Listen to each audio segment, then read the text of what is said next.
Shalom. Call Haloyamla, Yahweh, Bahashum, Yahushai, Bahashum, Racha Kodash.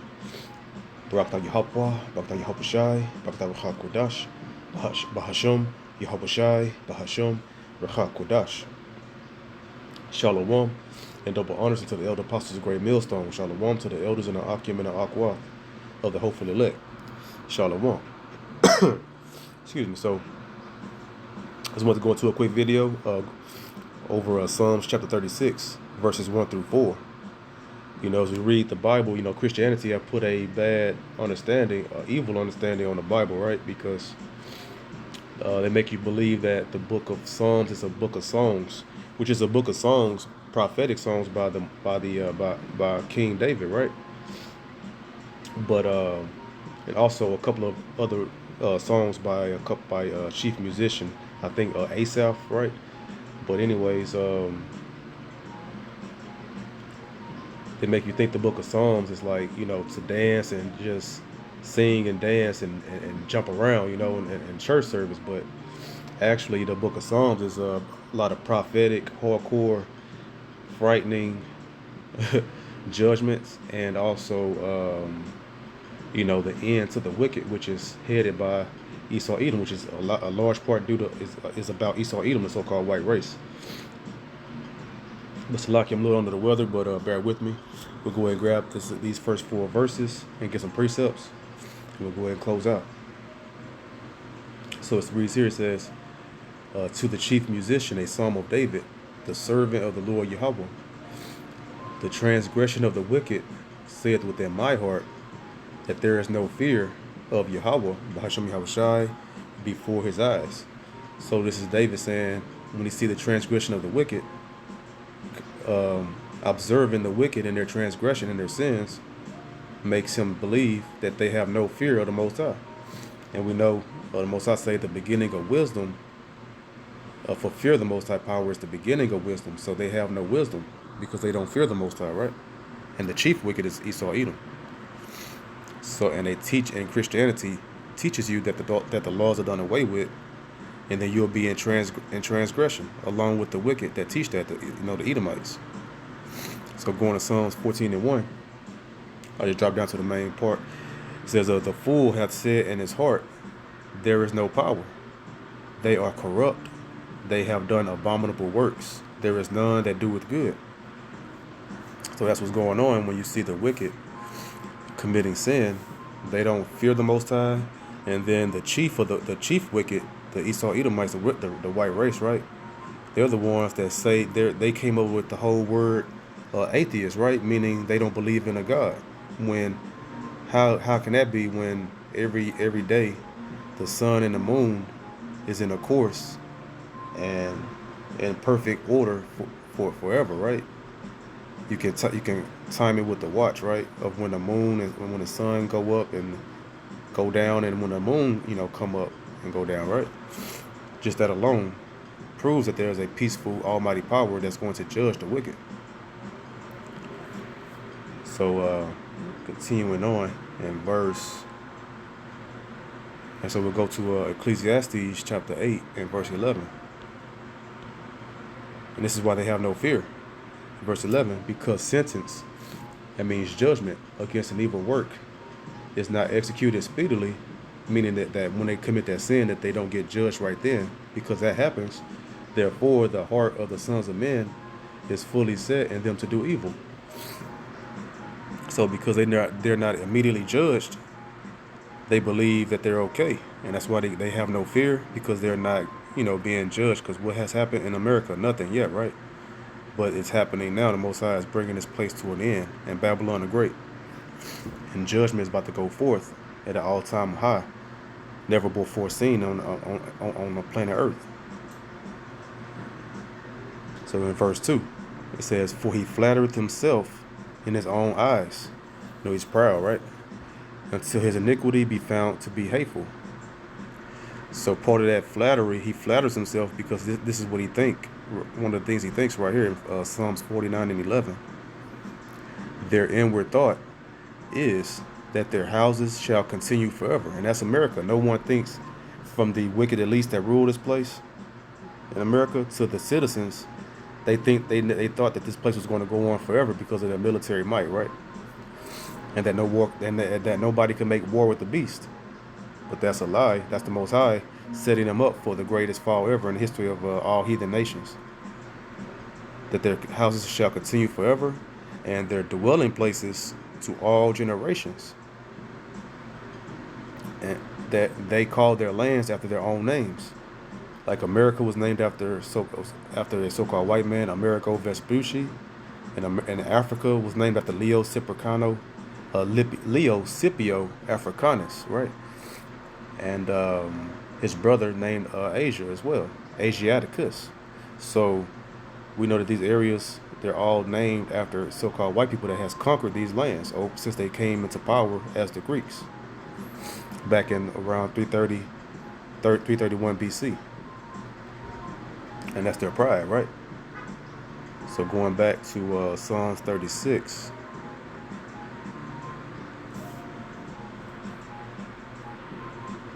And verse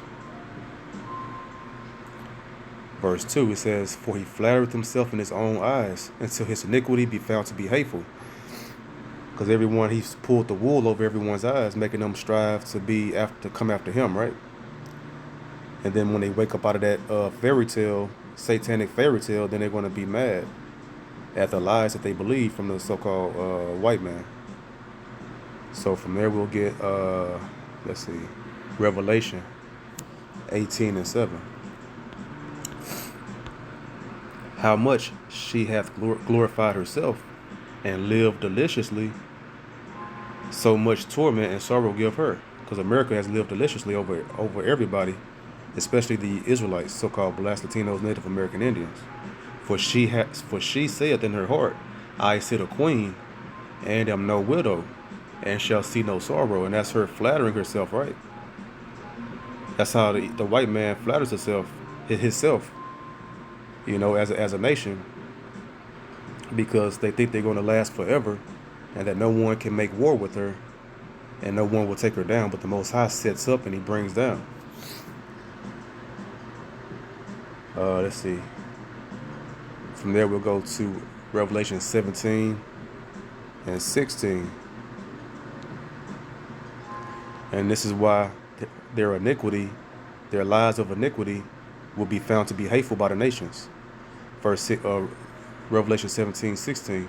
"And the 10 horns which thou sawest upon the beast," that's going into NATO and the EU, that resurrected the fourth beast, which is Rome, and being steered by the whore, America.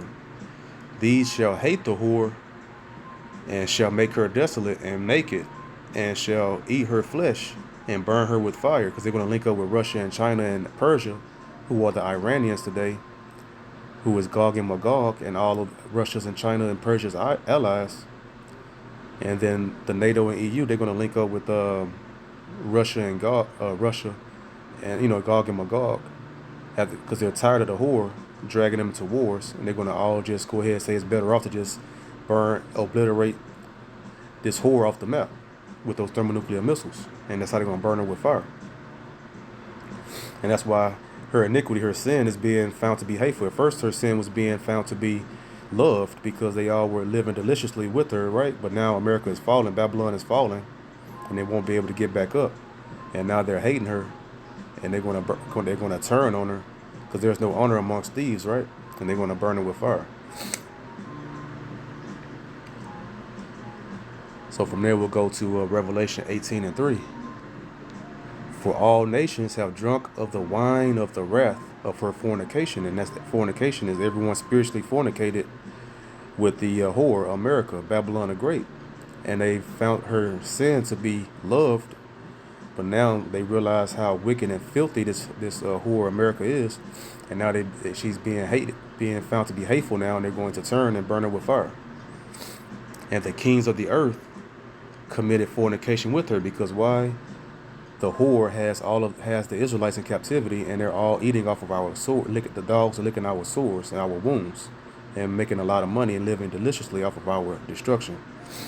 "And the kings of the earth have committed the fornication with her, and the merchants of the earth are waxed rich through the abundance of her delicacies." And what's the chief abundance of delicacies that America has? The number one commodity, their slaves, the Israelites, the lost 12 tribes of Israel, so-called Blacks, Latinos, Native American Indians. So from there, we'll go to Jeremiah 51 and verse 7. Babylon, that's America, hath been a golden cup in the Lord Yahweh's hand, because this has been a splendid orchestration of setting up the whore, allowing her to rule in the last days, to bring the Most High set her up to bring her down. Verse 7 again. Babylon hath been a golden cup in the Lord's hand, that made all the earth drunken. The nations have drunken of her wine. Therefore the nations are mad. Now after they getting over that hangover of the wine, of the spiritual fornication, of spiritual wine, philosophies of Satan. Excuse me. And now it's wearing off. And now they realize how destroyed they've been. And now they're upset and pissed off. And they're about to burn America with fire. Because this has been the greatest deceiver and the greatest whore in the history of mankind. Nation. Salaki.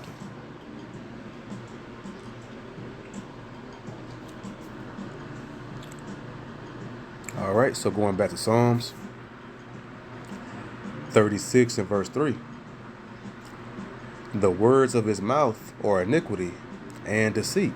Because deceiver means devil. The devil the Bible speaks of is a so-called white race, because all they do is deceive, lie, and they have guile in their mouth to, to lie and trick all the heathen nations, and chiefly the Israelites. Because if the Israelites are going off in sin, then they can thrive. He hath left off to be wise and to do good. And we know the white race today, they are the descendants. The same spirit that was in the serpent from the garden was transferred into Cain. He came as Cain, right? And then Cain, that's the so-called white race godfather. That's their grandfather. And then Cain was reincarnated and regenerated through Esau. And that was their mark, because they have no melanin in their skin, right? They're lepers. And that's how you know who it is, because everyone on earth has melanin in their skin, except for the Edomites, so-called white race. And then now, that's them today. Because Cain, when he was in the garden, he left. He left from the presence of the Most High, and he went to the land of Nod, right? City of Nod. He founded his own city and got wives, and he went and lived after Satan. So he left off to be wise. And what's wise? The commandments. Wisdom comes from the Most High's commandments.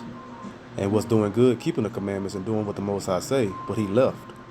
And that's how that was from the ancient times. And so the serpent, Cain, and Esau, the so-called white race today, the words of their mouth are sin and deceit. Sin is iniquity. So when we go to Psalms 50,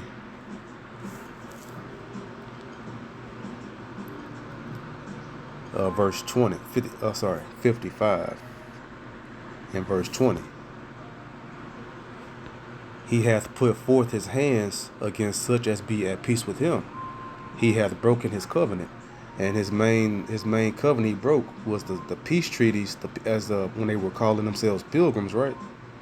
Christopher Columbus, and then all the other devils that came over of the so-called white race. The British, the French, the Spaniards, the Portuguese, all of them, right?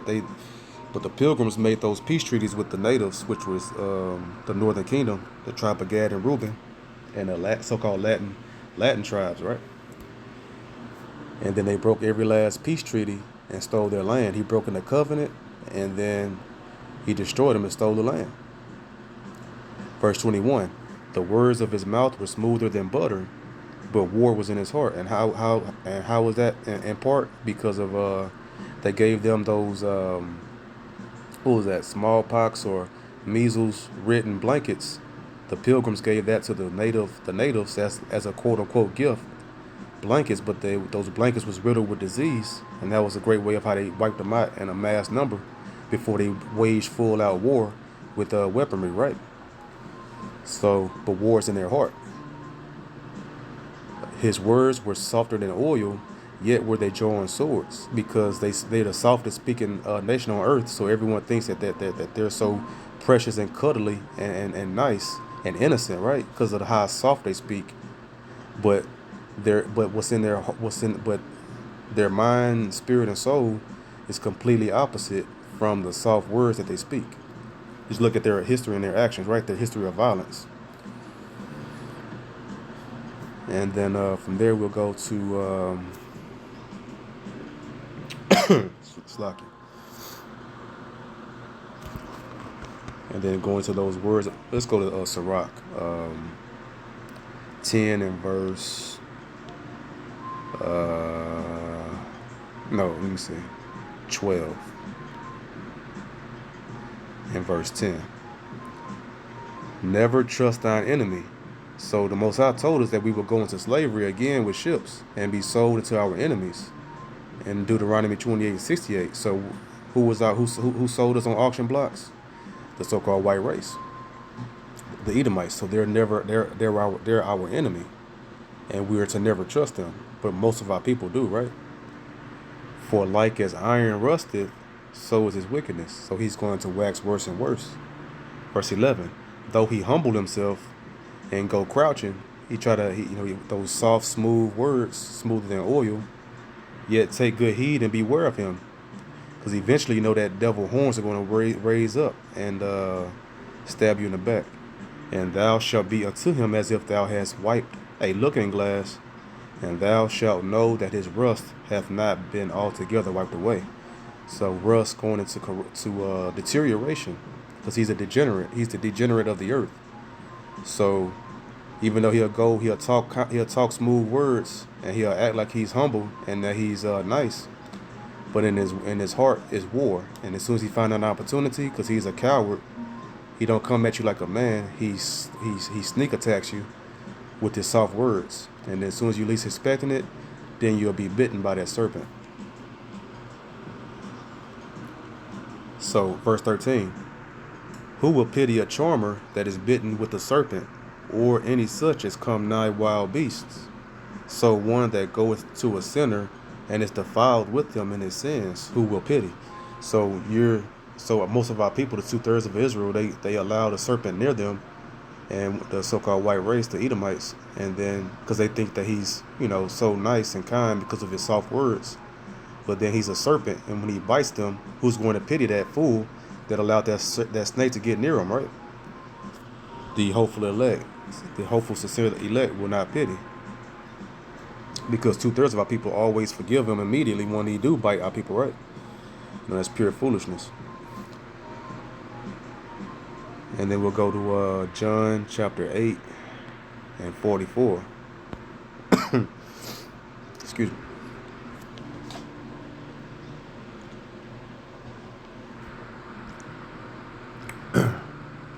In verse 44. And this goes into the words of his mouth are iniquity and deceit, which goes into lies. And this was the Messiah, Yahushua. He was rebuking the wicked Pharisees that was set up by the wicked Romans, who were the Edomites, the wicked of the earth. Verse 44. Ye are of your father the devil. So the Pharisees' spiritual father was the devil, the deceiver, Esau, Edom, the Romans. And the lust of your father ye will do. Just like the modern day pastors in the Christianity churches today are set up by their master in those seminary schools, which are false teachings from Satan. He was a murderer from the beginning. That's going into who? Cain. If the Pharisees, that's how you got to connect the dots, right? If the Pharisees are of their father, their spiritual father, the devil, and we know who we talking about, we know who Yahushua is talking about. He's talking about the Romans. And if he was a murderer from the beginning, who was the first murderer? Cain. Cain and Abel, right? He slew his brother. He killed his brother. So that's how you know Cain is the grandfather of the Edomites, the Romans, the Americans today. And Cain is the grandfather of Esau. It's the dad of Esau. He came through. The spirit of Cain is the same spirit that was in Esau when he came back.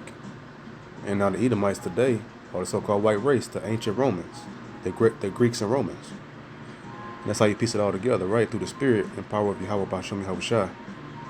So he was a murderer from the beginning and abode not in the truth. And that's when he left the garden, when he was mad, when Cain was mad that the Most High didn't accept his wicked, lazy sacrifice. And he left and made his own city after Satan. And abode not in the truth. Because the Most High told Cain what? Won't if you do well, would not thou be accepted, right? He didn't do well, and he left and he went after Satan. Cain left and went after Satan. And abode not in the truth, because there is no truth in him. Because Isaiah 8:20 says what? To the law and to the testimony, if he speak not according to this word, it's because there is no light in him. So we know the white race, the so-called white race, the Edomites, never speaks according to the laws of the Most High, but from their own. And abode not in the truth, because there is no truth in him. When he speaketh a lie, he speaketh of his own, for he is a liar and the father of it. So the father of lies is who? The ancient Greeks and Romans, who was the descendants of Cain and Esau, who are the so-called white race. And they're the father of lies because they follow Satan. So, and then going now back to Psalms 36:4. He deviseth mischief upon his bed. That devise meaning he a great plan of sin he works upon his bed. And his bed is in America, right? And then all of his other chief headquarters, like the World Economic Forum, which is the shadow government, the Illuminati. That's one of their summits of their greatest masterminding of more sin, working mischief upon their beds and their headquarters and their place of comfort, right? To keep mankind enslaved under Satan. He deviseth mischief upon his bed. He setteth himself in a way that is not good, because he set himself after Satan. He abhorreth not evil. So he don't hate evil, he loves evil, the so-called white race. And that's clear to see. It's very easy and it's simple to comprehend. It's plain to comprehend, right? And understand. So, starting first, excuse me. So, Proverbs 4:16. For they sleep not, except they have done mischief. And that's them right there, not going to bed until they, create mischief. And their sleep is taken away unless they cause some to fall. So that's how evil and wicked the so-called white race is. They can't sleep comfortably until they know that they put in place laws and mandates and put in action steps to destroy the people, right? That's a very wicked man. Proverbs 26:27.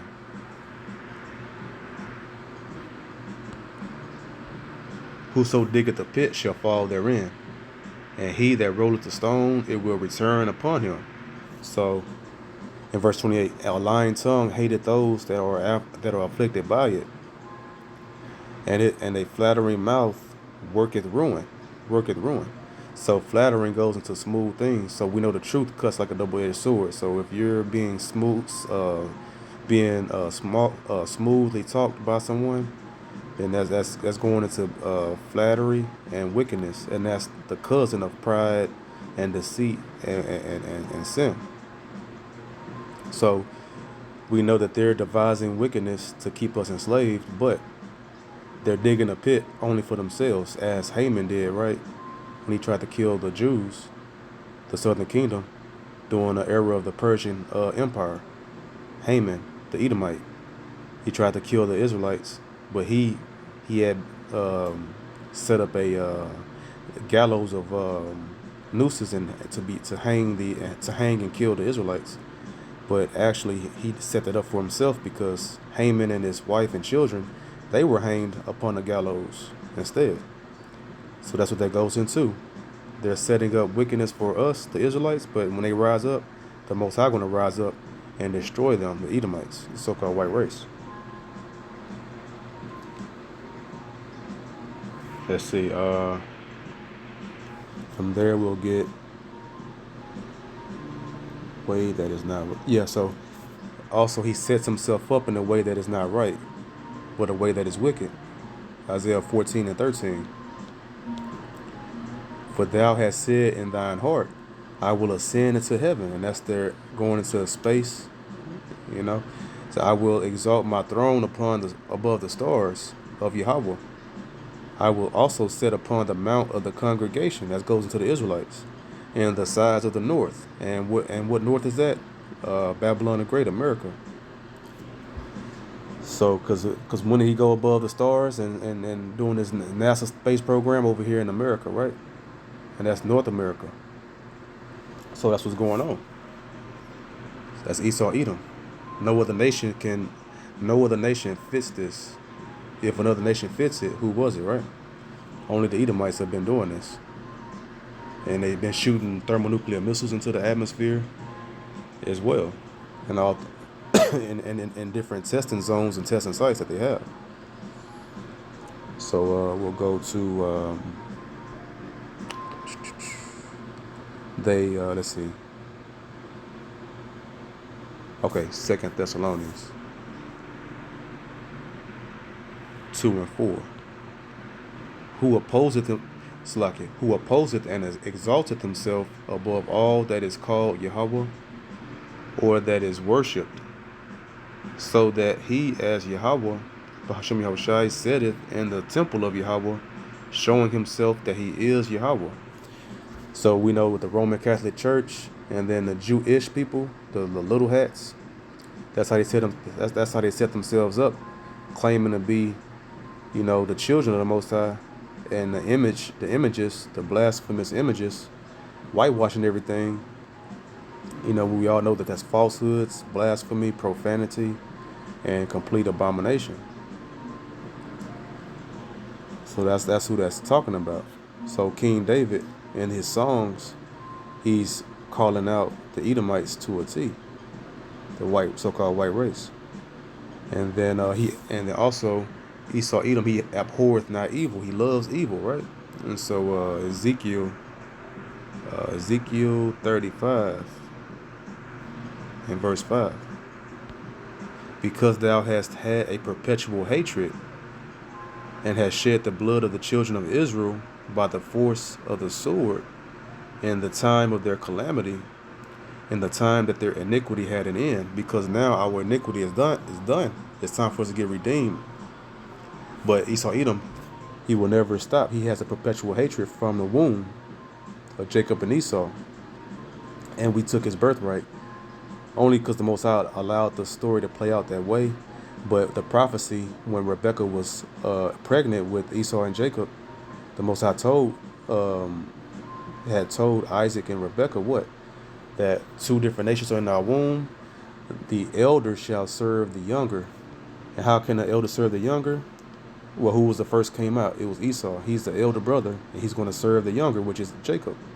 So the birthright was ours from the beginning, but the Most High, he's the ultimate screenplay writer, and he put a little drama in there where Jacob came and took it. But Esau sold the birthright for some pottage, so for some bloody stew that wasn't done cooking. So multiple ways that shows you that Esau was never to have the birthright. He despised the birthright. So let's see. Verse 6. Therefore, as I live, saith the Lord Yahweh, the Most High Power, Bahashem, Yahweh Shai, I will prepare thee unto blood, and blood shall pursue thee. Sith thou, meaning since thou hast not hated blood, even blood shall pursue thee. He abhorreth not blood. So blood is going to pursue him because of his wickedness and how he's shed the blood of the Israelites perpetually, even when he should not. When the Most High has, called our iniquity to an end, Esau Edom, he'll never stop until the Most High bring him down through his right arm, Yahweh Shai, the Messiah, at the appointed time that Yahweh sets up, right? So Psalms 37 and 10. For yet a little while, and the wicked shall not be. So it lets you know that the triumphing of the wicked is for a moment. Yeah, thou shalt diligently consider its place, and it shall not be. So, it might seem like a long time that we're suffering under this cave beast, but, we're going to be out of here soon, according to the biblical prophecies and the mercy from the Most High. So, I hope this video was edifying. The water to the Rachak Wadash for another video. To the next video I say, Shalom.